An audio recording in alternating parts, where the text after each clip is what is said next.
Welcome, everyone. We're going to go ahead and get started with our July Community Cafe with partners. Hope everyone's having a wonderful summer and enjoying the weather.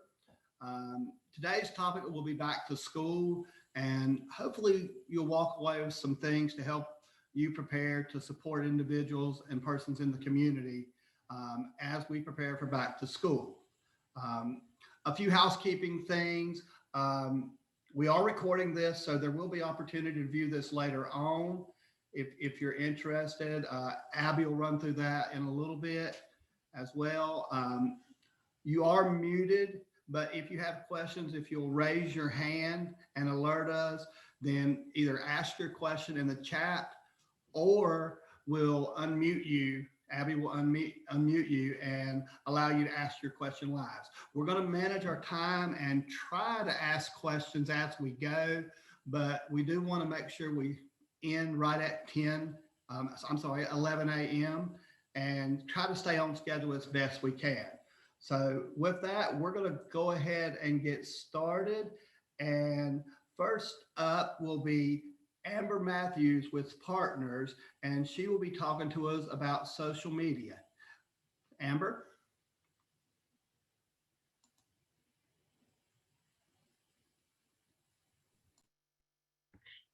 Thanks, Jerry. I'm Amber Matthews, and like Jerry said, I work at Partners Health Management. I am one of the System of Care Community Training Coordinators, and I'm going to talk a little bit about social media.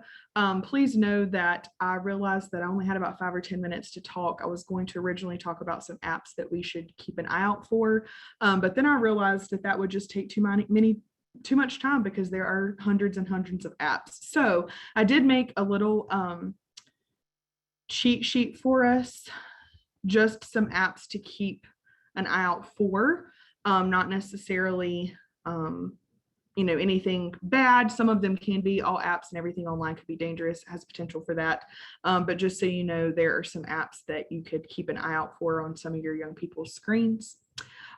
Just a reminder, technology and apps are not going away, as much as they have made our life a little bit more challenging in some ways. And young people and teenagers often feel misunderstood as they're growing and their brain is fully developing. And if they can't find their community in real life and at school and the after school activities that they're a part of, then they are going to look for that community online. So just so you know, whenever we get likes or lots of views or we go viral on the internet, serotonin actually gets released in our brain. And that's the same chemical that gets released when we are happy, when we have sex, when we get exercise, when we eat our favorite food. So that instant boost gives us some confidence just when we get a like or share something on social media and other people like it. So what do we do? Our kids are on their phones all the time. They just recently had a very challenging year of online schooling. So we can be connected to millions of people across the world. So what do we do and how do we talk to our teenagers and our young people about being smart on social media? Well, it's really challenging, right? Because our celebrities and people that are influencers now online don't have to have 9-to-5 jobs, a typical 9-to-5 job. They'll sit in their Land Rovers and their 5-bedroom houses and they'll talk about their favorite hair product or their favorite coffee and make money, which is amazing and so great. It's so great for them, but that gives our young people a false idea of what technology can be and what the social media and the internet can be used for.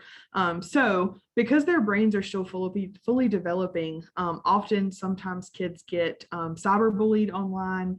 There are, websites that have open chat rooms on them and that anybody can come in and chat with them and talk with them and either be mean to them or really, like to coax them and give them all this positive affirmation that they're not getting elsewhere. So just remember that if your kids aren't talking to you about what's going on online, they're talking to someone. So whether that means that they need to be talking to, their parents, or if they're talking to anybody at the school or people in the community, anybody that our kids have good relationships with, they're going to be talking to someone about what's happening online. I know that TikTok is a huge thing right now, but just so you know, because kids get cyberbullied online, they often are more apt to engage in self-harm and have suicidal ideation and potentially attempt to die by suicide. And that can also affect their long-term mental health problems. So all we have to do is open the door. I know that TikTok has a trend going around right now that was talking specifically about wanting to die by suicide, and they were getting reported to TikTok. And one of the terms that some of the teenagers came up with was that I was going to unalive myself. And that was just to get around the firewall and so that their videos would not be taken down by TikTok. So those are just some things that your kids are seeing every single day online and that we may not know about them. So what do we do to open the door? We need to make sure that you're talking to your kids about it. You need to make sure that we bring this into everyday conversation, because every day our kids are online and they're getting all kinds of negative and sometimes positive things online. But we need to make sure that we're talking about mental health and we're talking about their feelings. They need to know that they have supportive adults in their life that they can talk to about maybe cyberbullying that's happening or a person that has reached out to them online. They need to really be taught some healthy coping skills, because it could be really, really damaging for someone's mental health to spend all day and all night on social media. And you may have to do some research about what the newest app is and what the newest trends are. But just so you know, those are some apps that I know that are very popular right now, but also can be really, really dangerous. So also remember, I know that sometimes us as parents, we think about taking our kids' phones away if they're not using it in a healthy way. Just know that there are kids that, especially with Snapchat, which is very frustrating, but especially with Snapchat, that like to give their username and password away so that they can continue their snap streaks. So when those usernames and passwords get passed around to their friends, yes, they're keeping their snap streaks numbers up, which is very important to them, and that kind of defines the value of a person's friendship in young people culture these days. But just know that those passwords and usernames are getting passed around, and talk to your kids about why that's not important, like why that is not safe, and what could happen to all of those apps and those people where your kid's name is, and that other people may be accessing their private information, and there's no telling what can happen. So if you have any questions about any of what these apps are, or if you've seen any of them on your kid's phone and you want to know, please just shoot me a chat or ask a question, or I can send you this document online. I'd be happy to share it with you over email after this community cafe is over, and I'm open to any questions that you all have.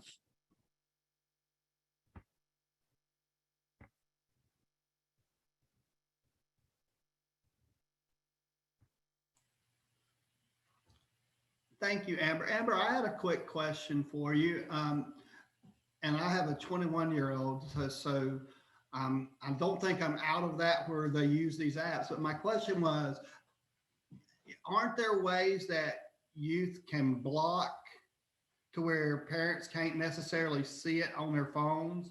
And what should parents and supports do to engage on that?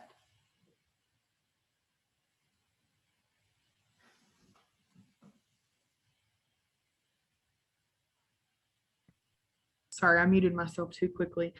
Yes, there are apps out there. There's one that specifically looks like a calculator, and it has a percentage in the corner. I should have put that on the document that I made, but it looks like a calculator, and it's even called Calculator. But that is a place where kids hide all kinds of private pictures.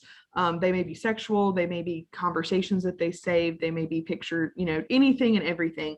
But as a parent, just casually looking over at their kid's cell phone, it looks like a calculator, and it looks like they're really good at algebra, right? Or they really have that calculator there for all of their math and all of their stuff that's going on at school. But take a second and look and see if that actually is a percentage sign in that bottom right hand corner, because that is an app that is very popular these days with hiding things specifically from parents and other people who look at your phone. So thanks for asking that, Jerry. Thank you. And we've had several requests, if we can, to share that. Abby, can you give a thumbs up on if that's something we can do later? All right. Thank you. You got it. And Thank you. If there continue to be questions that you think of related to that subject, put them in the chat box, and we'll come back to them at the end. So just letting you know, we're going to move on. I will say this. I had an impromptu conversation with one of the sheriffs recently, And one of the areas he mentioned for youth that was a huge concern for him was social media apps and how prevalent they are and the negative impact, if not managed properly, they could have on our youth, especially coming out of COVID-19 and the pandemic. So it's definitely something to pay attention to. Thank you so much, Amber. So we're going to move on, and Margaret McKinney, who is the Director of Student Services for Rutherford County Schools, will be speaking with us now, and I'm going to turn it over to Margaret.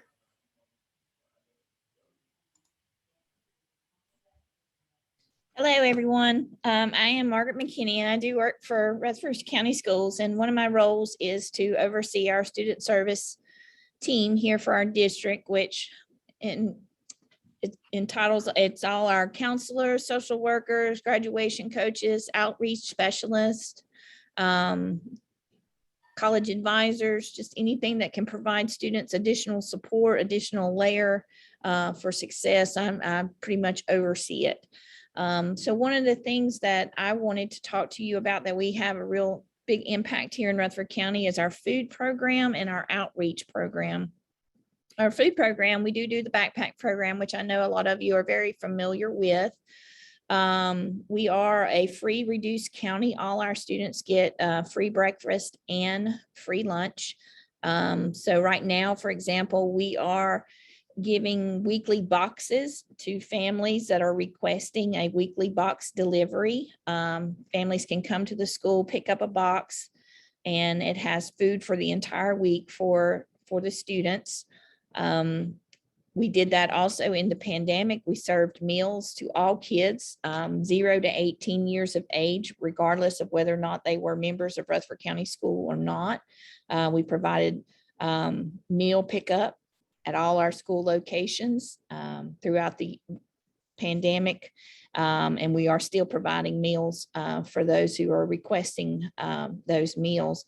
We do have a backpack program specialist. She goes out and about in the community, speaks to a lot of our churches. They are some of our biggest contributors to our backpack program. And then our counselors and our homeless liaisons work to identify students in the building that need those foods and make sure those backpacks are packed each week and send that food home to those kids each week. One of the things, though, that we did a little bit differently this year that we saw a very huge need for is what we call our Seats and Feets program. This is a new thing that we started. We were finding that our young children from the ages K through 12, we had closed closets and we had clothes, but what we didn't have was socks and underwear. We found that people would donate used clothing, but they would not donate underwear and socks. So we were running into a huge shortage in being able to provide children with these items when there was an emergency at the school or a need to support a family. We were unable to equip this need. So we started a Seats and Feets campaign this year, and we decided to do it around the Christmas time when we normally do our canned food drive.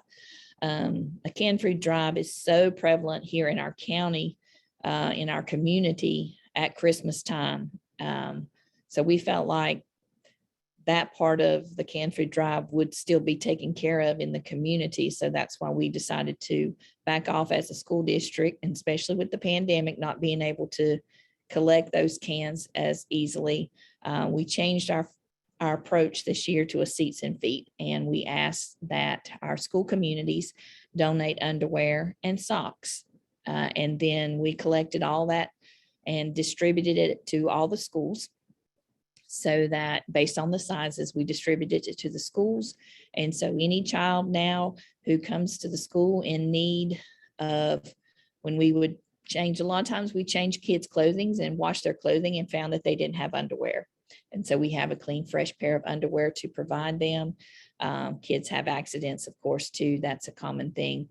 But that was a need that we had, that we found that was not available for our students. So that's why we've now created the Seats and Feet campaign. And so we plan on moving forward with that for years to come. Thank you.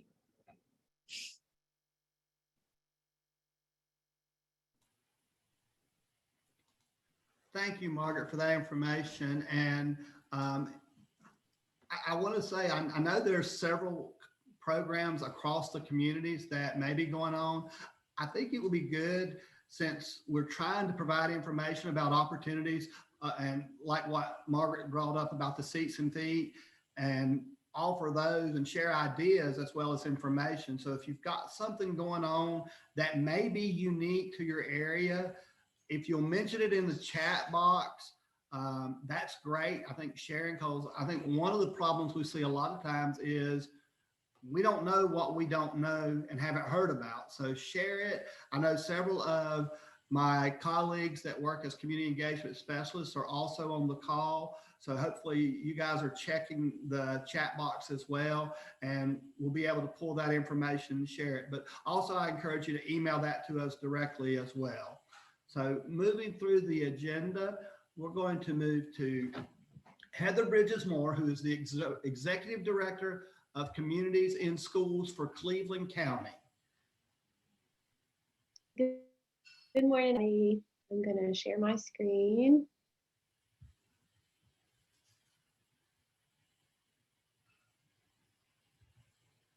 All right, can everybody see that? Are we good, Jerry? Not yet. I only see that it's starting on my end. Jerry, can you confirm on yours? It's saying it's started, but we don't see anything but blank screen at this point. All right. What about now? I may just have to go this way. No.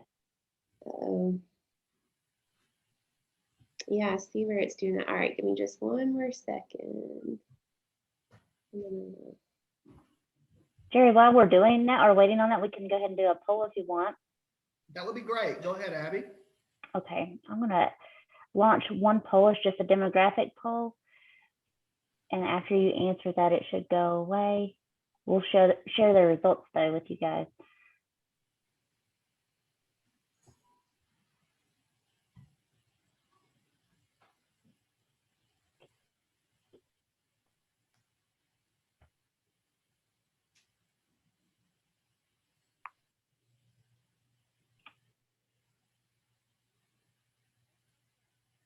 And Heather, on mine, it still says it started screen sharing, but it's not showing anything. Yes, I don't know why. I'm going to try it one more time. Sorry about that. That's okay. So, All right. I think we've all dealt with Zoom technology.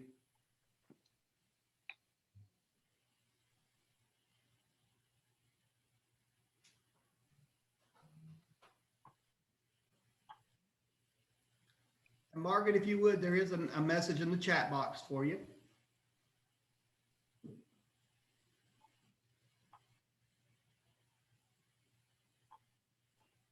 all right, I'm going to end the poll and share those, Jerry, if you want to take a look.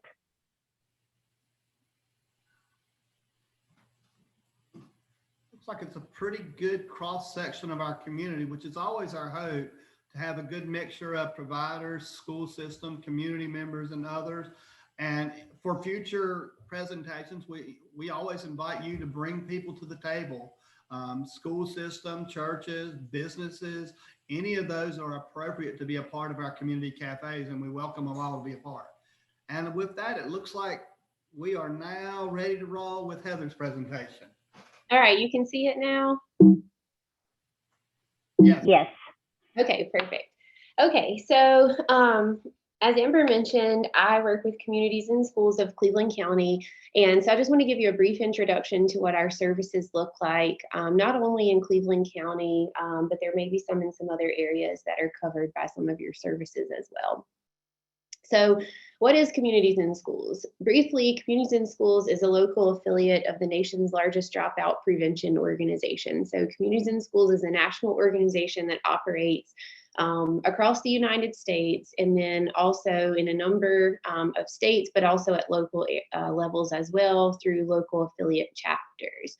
Our mission at Communities in Schools is really to keep kids in school, whatever it takes. And so that looks different from student to student. Sometimes it's finding them a safe place to sleep at night. Sometimes it's connecting them to basic needs resources. Sometimes it's connecting them to academic resources. But our site coordinators in schools really work as quarterbacks to connect students to resources that they need to be successful.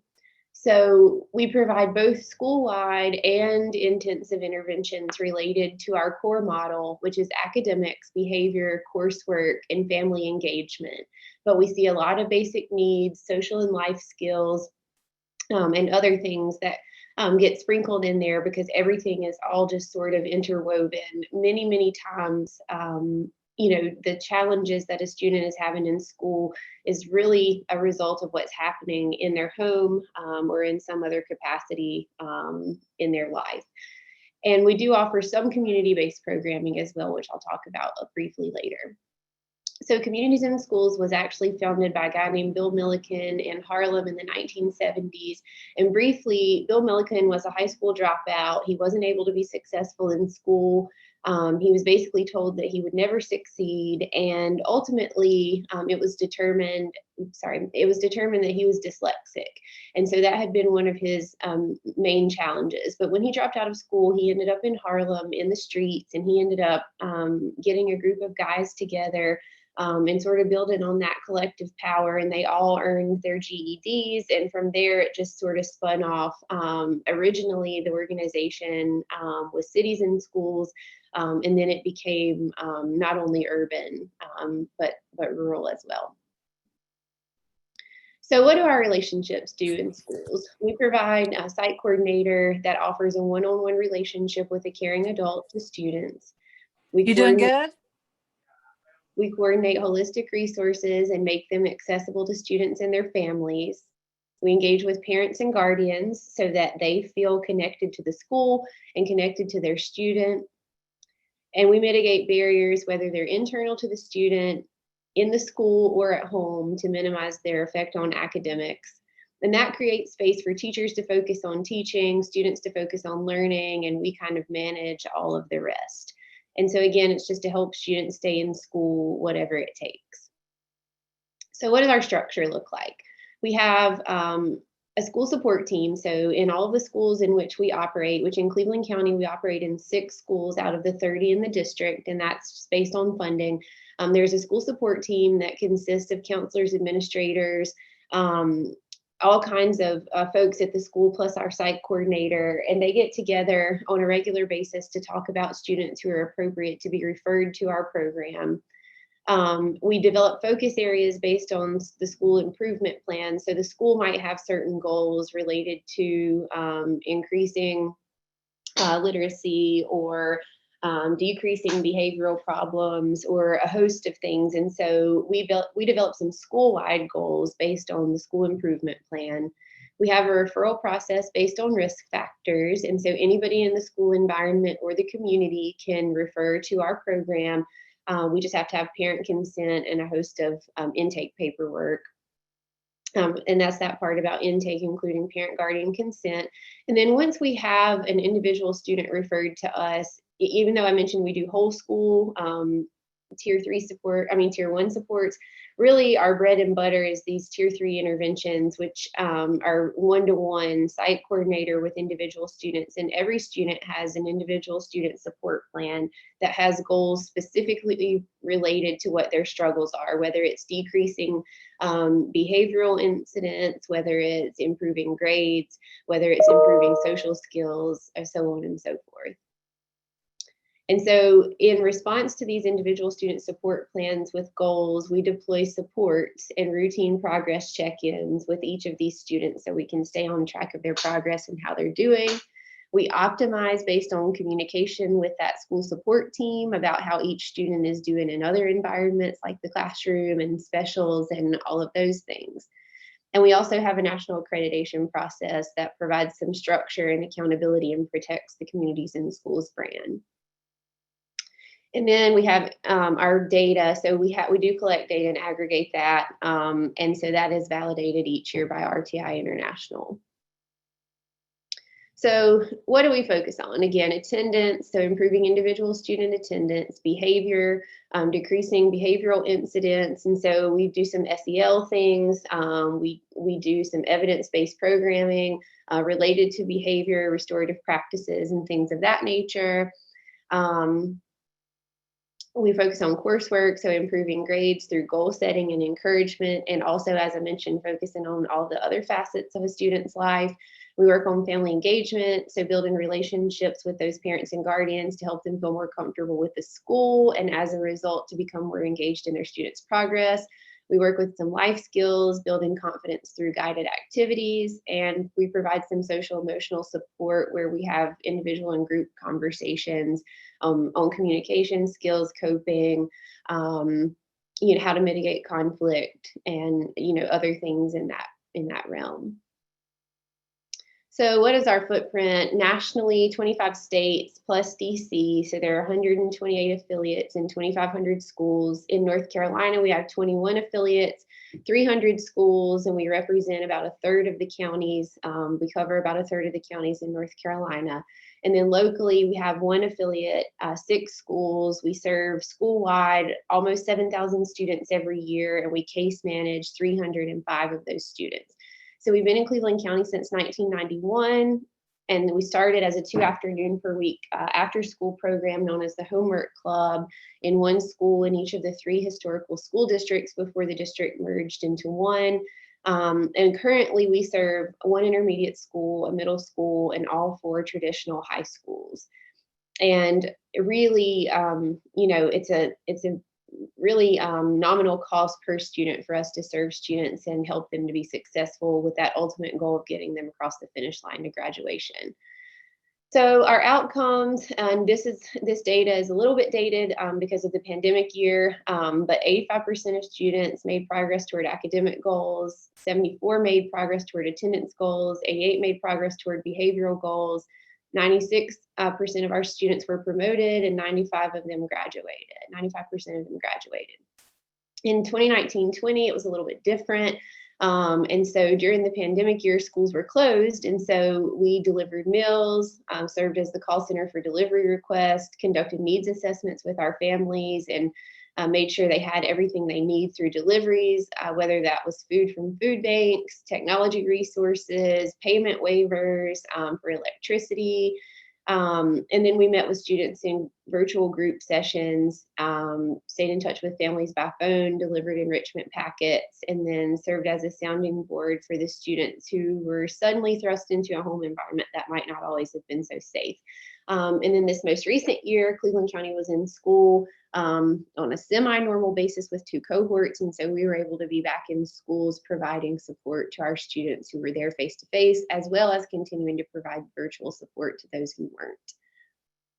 So what are we looking forward to next year? Returning to normal services. Cleveland County is planning to go back to school in the new normal, focusing on re-engagement of students who have been sort of out of practice, providing SEL support, and building resilience in our students who are coming from a place of trauma over the past couple of years and sometimes over lifetimes. So some of our students in the high schools had some comments about our graduation coaches. And so basically the resounding theme that we see is that students feel like they want to quit. They don't have a support person or an advocate or somebody that encourages them. And that's where our staff really steps in and just becomes that person who puts things together in a way that makes students feel comfortable, and that's really supportive of them. And it's really a lifelong relationship. It doesn't end just upon graduation, even though that graduation is our ultimate goal. And then some of our middle school student feedback. So middle schoolers tend to think that communities in schools helps them to keep up with their work, working on some life skills, teaching them how to cook, and helping them to understand how to ask for help, how to control anxiety, and how to be organized, as well as helping with grades, and just really, at the end of the day, really helping students. And then in the intermediate school, they tend to comment on grades as well. And that really is the ultimate goal, addressing everything else so those grades can come up. and then helping to calm down, helping to work on some of those behavioral issues, and just really having a safe place. And then some of our parents, they really share about the encouragement, giving praise, and helping kids to have somebody that holds them accountable in a safe way and encourages them to be successful. So in addition to what we do in schools, we also operate several community-based programs, and I talk about these last, and they're not, please don't misunderstand, they're not an aside. It's just that you can't really make open referrals to these programs except for one of them. But as providing another layer of support, we operate some juvenile justice related programs in the community that also surround students with a community of support. And those three programs are a teen court program, a community service and restitution program, and a mentoring program. So our referrals to teen court and community service and restitution come from school administrators, SROs, juvenile justice, and also law enforcement. Our mentoring program does take community referrals, even though priority is given to referrals from the sources that I just mentioned. And so these programs are designed as diversions that provide constructive alternatives to the juvenile court system and as opportunities to provide positive adult and peer role models for students. And so one of these programs, mentoring, accepts open community referrals, and it's an excellent program to come alongside kids and provide some support.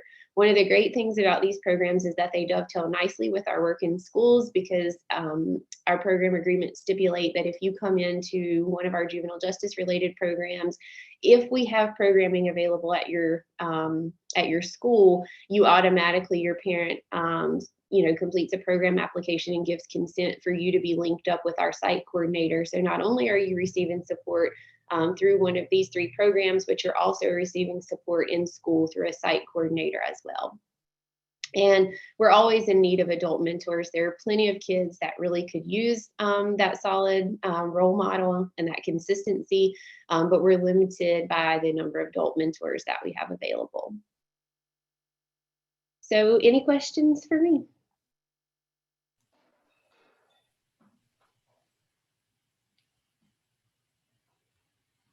Thank you, Heather. I'm going to ask if we can, just in the interest of time, if we hold questions now till the end, and we'll come back to them if we've got time. Go ahead and put any questions in the chat box. I do want to welcome everybody. If you're willing to show your faces on TV with us and be a part of it, I think that's one of the things we were hoping, is to have that interaction. And I understand we all may be in flip-flops and t-shirts and all, but that's okay. Trying to get people to interact with us and share information. So always good to see the faces in that. So one of the things I thought of initially when Heather was talking was, there's another acronym, SEL. And those of you in the school system probably knew what it was. And I actually had to text someone to make sure that I was right. So Heather, what's SEL for those that may not know? Sorry about that. SEL stands for social emotional learning, and depending on the community that you're in, it carries in some ways a negative connotation, but it's basically a way for us to support kids in more positive decision making, emotional processing, and ways to help them realize and reflect on things that might not have otherwise occurred to them through evidence-based practices. So social emotional learning. Thank you very much. And I bring that up as those in my area know I'm working on an acronym list. And I know there's a state system of care acronym list, but there's more to it than that, because outside of SOC, there's the school system acronyms, there's the ones that are used in the other communities.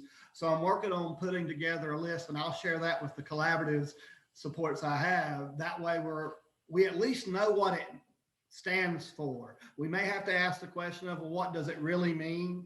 But at least we'll have that information. So thank you for that, Heather. Moving on now, we've got Michelle Wigley, who is the Substance Abuse Coordinator and Student Assistance Program Coordinator for Presley Alternative School and for Iredell Statesville Schools, and she's going to be speaking with us now. Welcome, Michelle. Good morning. Thank you for having me. So Jerry's already given my introduction. What I'm going to roll into is the Iredell Statesville Schools Youth Behavior Risk Survey.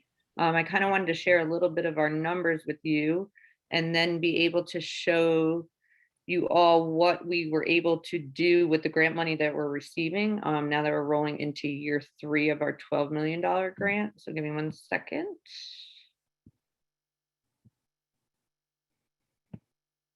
So youth risk behavior survey from 2019.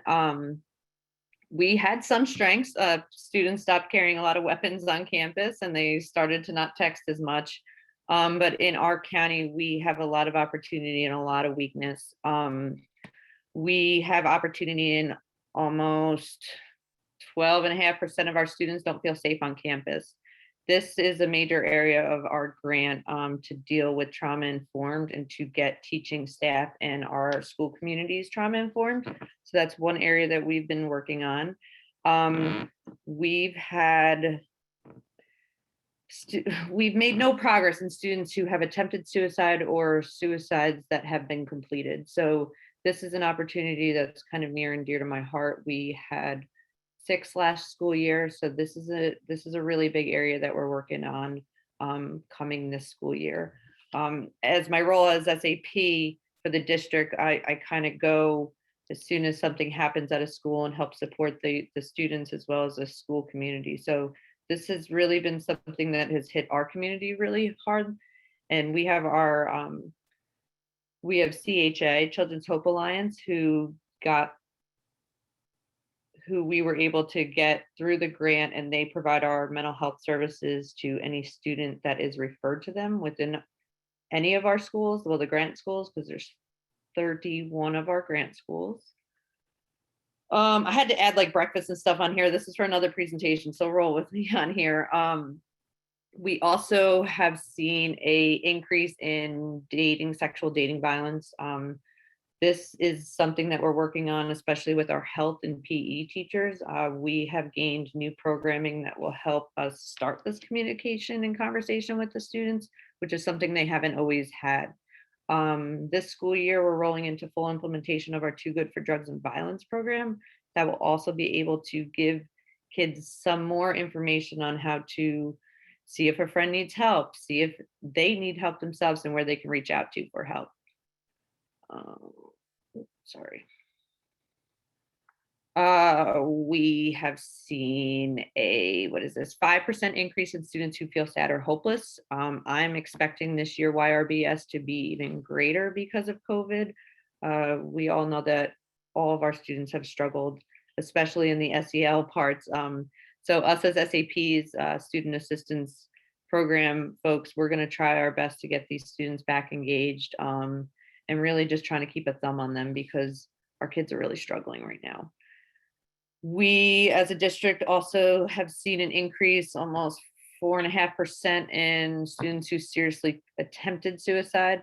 Again, this is where we need to advocate. We have officially just funded all SAPs locally, which is great. So no SAP is now through grant. So we know that we will be able to provide that assistance, and that's at all middle school and high schools. We have our bullying prevention program. We have the partnership with CHA. We have all of our staff, which is almost 10,000-ish, that are trained in SSET, and that's trauma training within the schools. We're doing this program called Capturing Kids' Hearts, and that's a mentorship program at our high schools and middle schools and elementary schools that kind of help show a child how to actually act and treat other people with kindness and respect, starting from like the principal down. We are working on fully training all of our staff in mental health first aid. So that's something else that we're doing. Vaping, we have seen 7% increase in vaping. I have worked really closely with a lot of our state stakeholders in developing a vaping policy that's a little bit more education heavy, and they work directly with the SAPs to work through a vaping program when they are caught. And we have 2 different levels of our vaping policy. One, if they truly just don't care and have no desire to stop vaping in our schools, then we put them on one track, and then we have a prevention track that if they actually do want to stop, they're able to do that. And I've become a tobacco treatment specialist, so I'm able to offer that side of treatment for them within the schools as long as their parents agree. We have seen an increase in marijuana use. We have also seen an increase in our alcohol use. I just didn't put this on here. So overall, I mean, I don't think anybody is super surprised at these numbers. For me, I think it's just really hard because we have been in an area of red in our school district for quite some time. So I'm super grateful that we have this money that we have been spending. And I'm going to switch over here. So the majority of these 3 grants is for SEL. And as we learned earlier, SEL is social emotional learning. The last year and a half, we focused on staff training. This is for every employee. So we have the trauma training, which is that first one.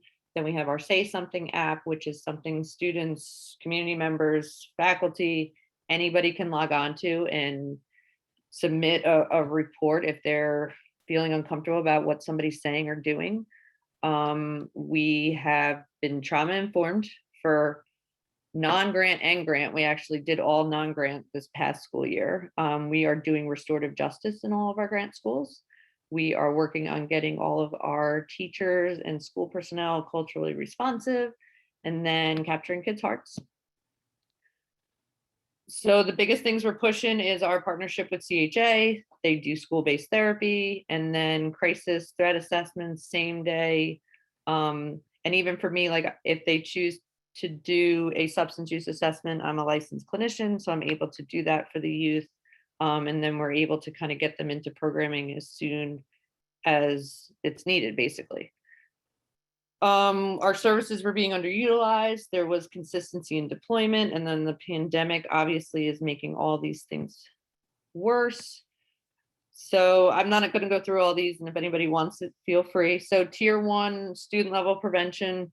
This is going out for all of our schools, especially grant schools, but our board is doing a really great job of finding the money that's needed to make this district wide. SAPs are this tier 2 level. This is when we really need some intervention into these kids. So we got our school-based therapy, our check and connect. That's a way that they have a mentor within the school that they're at, and they visit with them either once a week or at the end of each day.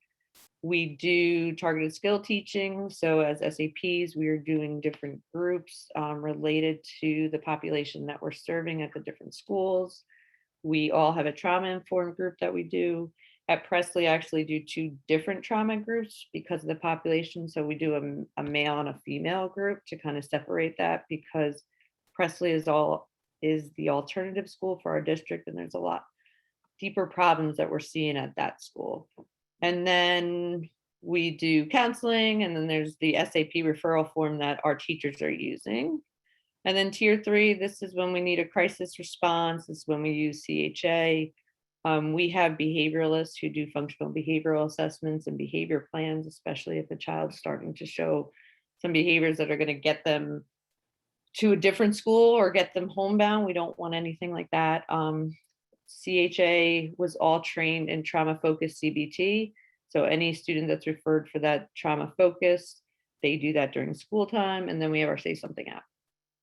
And then we just work on our multi-tiered system like most other districts do. But this barely had anything before these grants happened. So the fact that we have these grants and we have these numbers on our YRBS, which are all student reported, really shows the need for my position, the SAPs, and our student services. So if anybody has any questions, please put them in the chat, and thank you so much.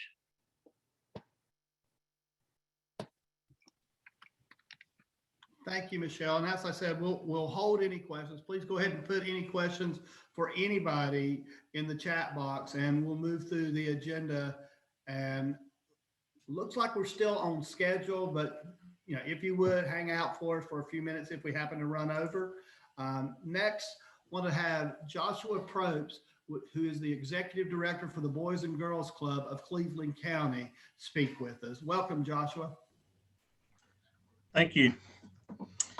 Fabi, if you'll bring up the PowerPoint, have a few slides to share, but I am Joshua Probst, Executive Director of Boys and Girls Clubs of Cleveland County. Go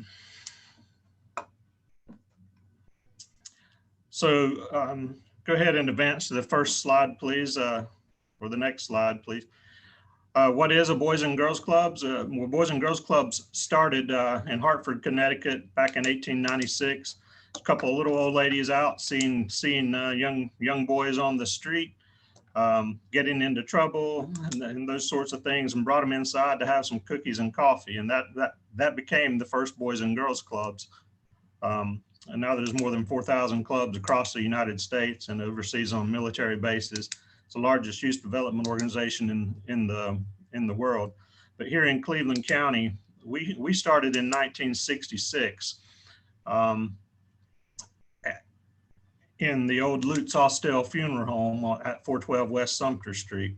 That's where our main location is, and we also have 3 other sites in Cleveland County. One is directly across the street in Turning Point Academy, and that's a teen center for. We serve kids from 6 up to 18, but that particular facility is just 7th through 12th grade.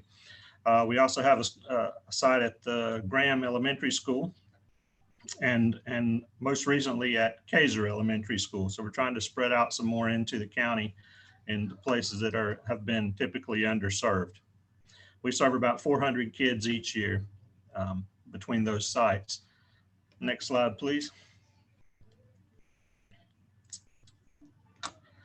So a little bit more about us, and it'd be easier to say what we're not. We're not a daycare, and we're not a place to send the bad kids. You know, we don't take the place of the family or the school or the church. We don't see ourselves as a handout, but really a hand up. The kids and the parents need to want to be there and want to participate in the program and want to better themselves. And so we provide hope and opportunity and just after school and summer enrichment activities for all of these children. You know, about 80% consistently each year, about more than 80% of our kids are single adult household, and that's being raised by not necessarily a biological parent. It could be a grandparent, a great grandparent, an aunt or an uncle. More than 90% are typically on free or reduced lunch, indicating an economic hardship in the family.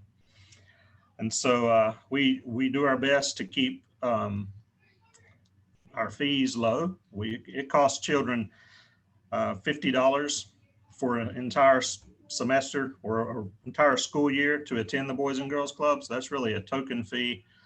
In essence, it's free for people, but we want them to have some sort of buy-in. So there's a small fee, and then in summertime it works out to about $5 a day for those programs. And so, and nobody's turned away for their inability to pay. We just find other options. They can volunteer. Parents can bring in snacks, those sorts of things to allow the children to participate.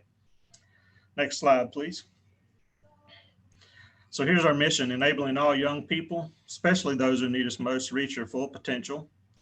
That means we have to believe that they have potential. They're not just the bad kids, that all kids have potential, and that we're looking at who they can be despite, and helping them to understand who they can be despite the barriers that have been placed in front of them, and that barriers don't have to stop them. So helping them reach their full potential as productive, caring, responsible citizens. Next slide. We do that by programming in three major areas, and we call that our formula for impact. It's, of course, academics, character and citizenship, and healthy lifestyles. Next slide.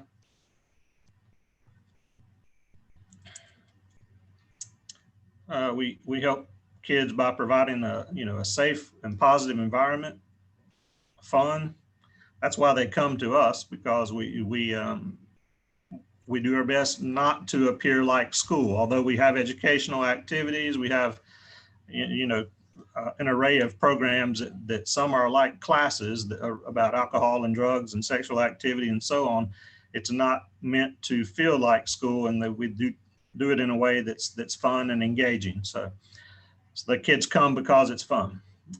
supportive relationships with parents, with teachers, with positive role models. We have providing them with opportunities and expectations. We having high expectations of the kids to succeed and letting them know that, but then providing them with opportunities. We, for instance, this past week, taking kids to the Catawba Science Center or Shield Nature Museum or Patriots Point in Charleston and various things like that to get them out of Cleveland County to see what the world has to offer. And our teens and our high school students, taking them to colleges and universities and job sites and learning about career skills and so on, and just broadening their horizons. But and then recognition, making sure that we recognize the teens and the young people that we serve for who they are and who they want to become, and then the achievements that they've made personally. So next slide. So I mentioned an array of programs in that academic success and character development and so on. So academics, Power Hour homework tutoring. We do this every day. Of course, the kids come a day in the life of the Boys and Girls Club. Kids come after school. They get a snack and they go straight into homework hour. And we have, consistently 80% of our members or more are making C's or better, and most of those are B's or better. And so we're really proud of that, and especially considering some of the challenges that they face and circumstances that they're coming from. So on top of that, we program around it with STEM activities and computers and career exploration. We just surround them with opportunities and allow them, of course, arts and crafts and things like that, computers, all of that is in there, and the kids get to track toward the things that interest them the most. So, next slide. Our programs that are in character and citizenship development, we have Keystone Club and Torch Club. Those are both community service and volunteering. We try to help the kids get out into the community, and that could be serving as a water bottle station at a 5K, or picking up trash, or gathering potatoes for the potato project, or lots of different opportunities. We get them out and to do service for others, because it's very empowering for a child to be the one offering assistance to someone else. Passport to Manhood and Smart Girls, those are really our coming of age programs. Students in those programs learn about what it is to they learn character development, leadership development, making positive choices in their lives, and what it is to be a man, what it is to be a woman, positive self-image, and so on. Next slide.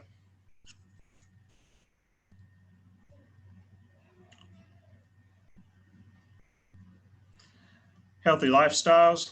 We have a program we call Triple Play. That's mind, body, and soul. And it really is getting kids to explore new sports, new activities, in addition to the traditional ones, but new things that would bring them positive physical health, positive mental health. So it's not just your 30 minutes to an hour a day of activity, but it's also what brings you leisure, what helps you relax and helps you focus, and so on. But it's also, we call it social recreation, but it's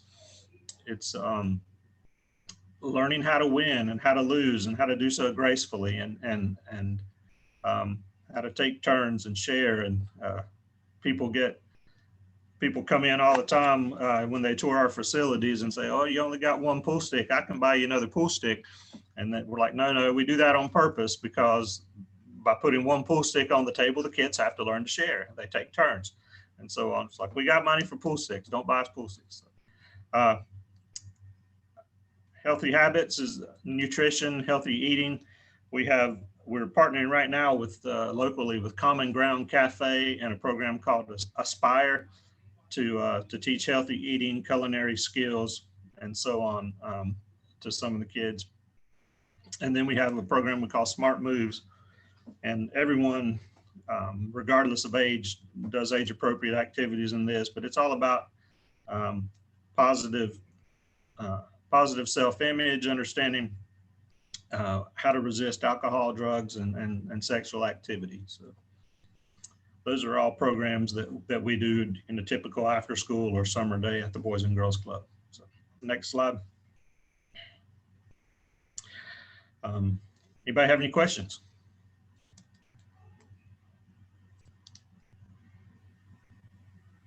Well, thank you. Thank you, Joshua.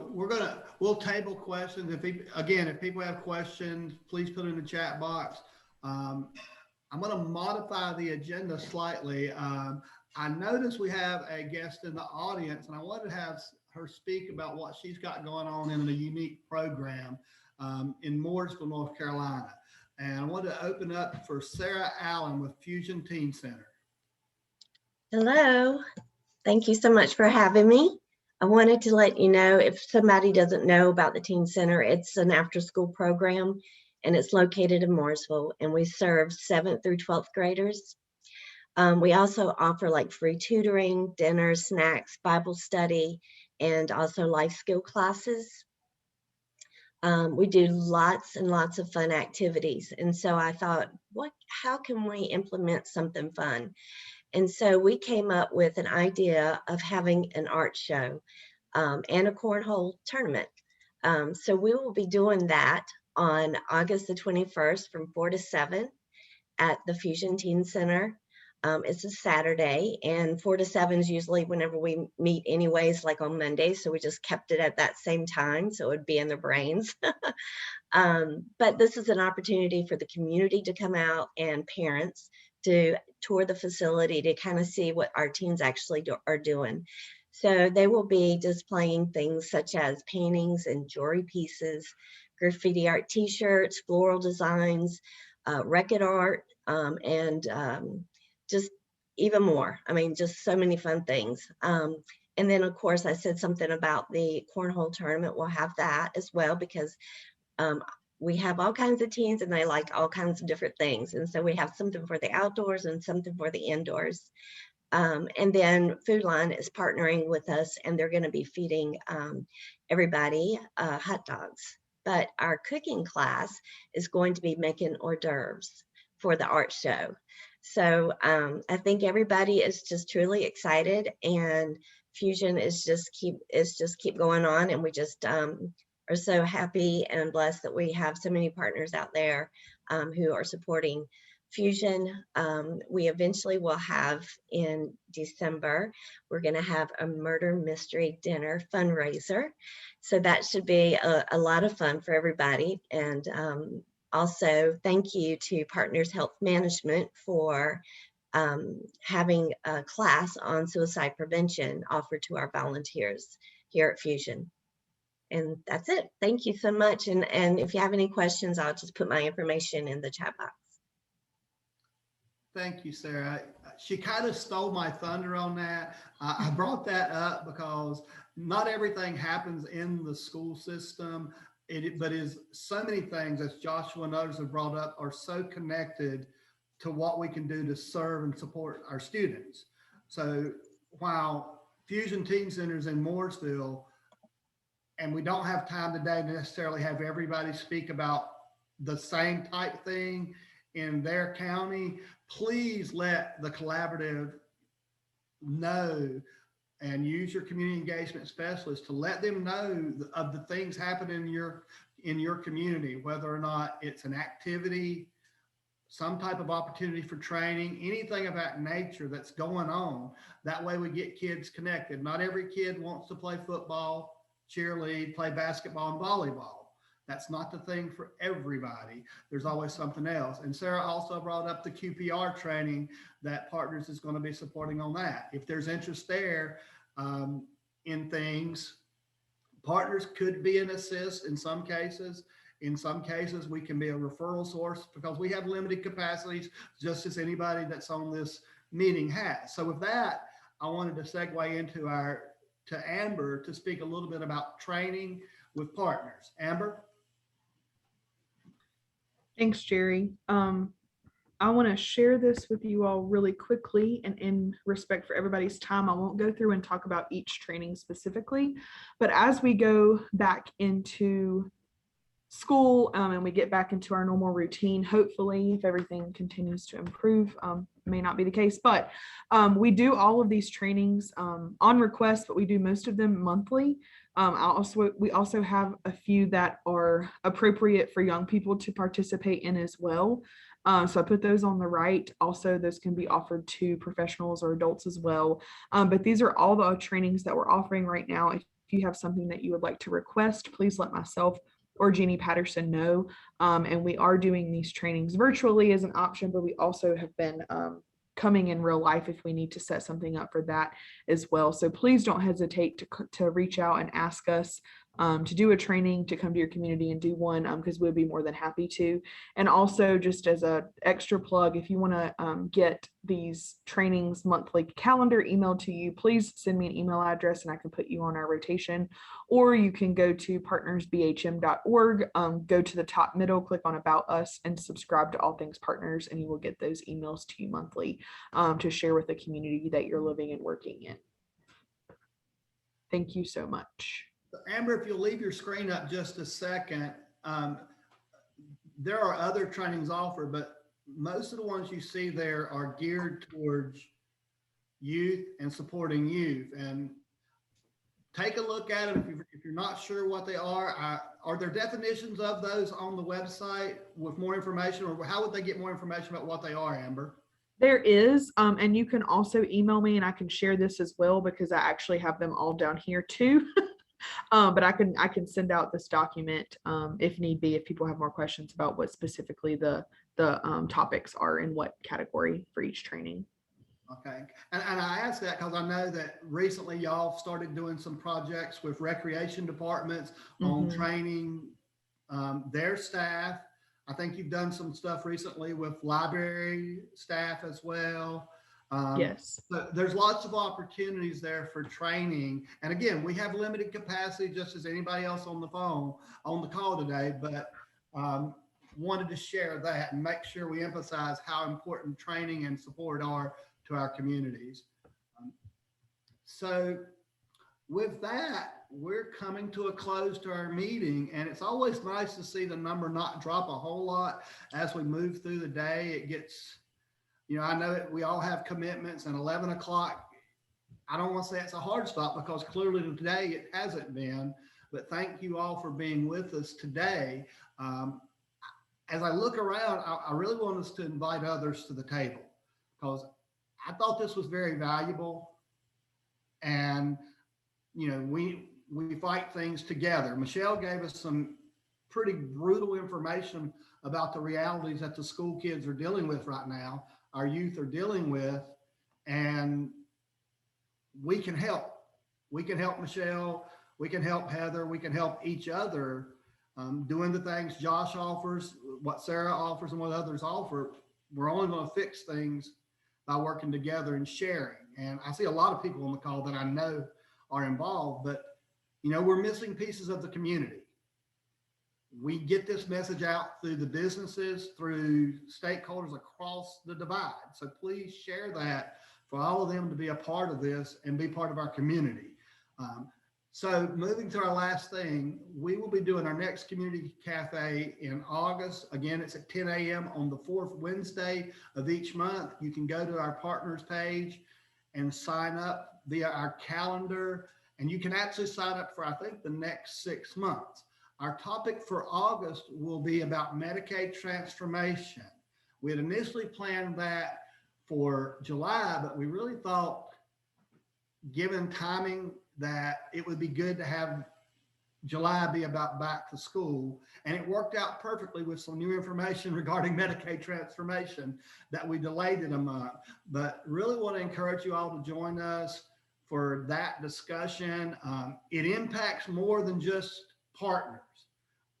I'm not sure there's a single person that I see here that isn't either directly impacted by Medicaid transformation or at the very least indirectly influenced by what's going on. So please join us for our August presentation. And Abby, are there any any questions that you see in there? No, I think it was just a couple of comments, and I'll get the information from Amber to email out whenever we send the recording link out as well. With that, I think we'll close it out. Thank you all for joining us today.